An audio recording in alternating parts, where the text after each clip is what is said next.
Hi எல்லாருக்கும் வணக்கம். நான் தான் உங்கள் தேஜஸ்ரீ திருத்தணியிலேருந்து. வெயிட் கெயின் ஜர்னியில் மார்னிங் எழுந்த உடனே எக்கோட ஒயிட்ஸ் வந்து 2 எடுத்துக்கிட்டேன். அப்புறம் சோக்கோட ஆல்மண்ட்ஸ், அப்புறம் ஒரு ரெட் பனானா சாப்பிட்டு முடிச்சு கொஞ்ச நேரம் கேப் விட்டதுக்கப்புறமா மஷ்ரூம் கிரேவி கூட வந்து வீட் பிரெட் நல்லா கீயோடு டோஸ்ட் பண்ணி எடுத்துக்கிட்டேன். இப்போ சிக்கன் பை வாங்கிட்டு வரணும் அப்படின்னு சொல்லிட்டு சன்ஸ்க்ரீனும் பாடி லோஷனும் போட்டுட்ருக்கேன். சன்ஸ்க்ரீன் வந்து டெர்மா யூஸ் பண்ணுறேன், பாடி லோஷன் வந்து நிவ்யா. வேணும்னா டேக் பண்ணி வச்சுருக்கேன், பார்த்து வாங்கிக்கோங்க. என் ஜர்னி இப்போத்துலேருந்து ஸ்டார்ட் ஆகுது. வெயிட் கெயினுக்கு நான் என்னெல்லாம் சாப்பிட்றேன் அப்படின்றத உங்களுக்கு கண்டிப்பாக நான் வீடியோவாக ஷேர் பண்ணுறேன். அதை பார்த்து நீங்களும் ஃபாலோ பண்ணுங்கள். கண்டிப்பாக ரிசல்ட் ஷுவராக இருக்கும்.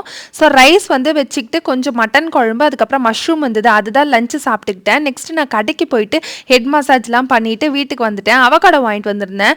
இவ்வளோ அவகாடோ வந்து 450. இப்போ வேறு சம்மர் சீசன்லையா, கண்டிப்பாக ஃப்ரூட்ஸ் ரேட்லாம் செம்ம ரேட்டாக இருக்கும். இந்த அவகாடோ வந்து வெயிட் கெயினுக்கு ரொம்பவே ஹெல்ப்ஃபுல்லாக இருக்கும், ஸ்கின் க்ளோவுக்கும் நல்லாயிருக்கும். நைட்டும் மட்டன் தான் சாப்பிட்டுக்கிட்டேன். இன்னும் நிறைய இன்ட்ரெஸ்டிங்கான வீடியோஸ் பார்க்கணுன்னா நம்ம சேனலை சப்ஸ்கிரைப் பண்ணிக்கோங்க.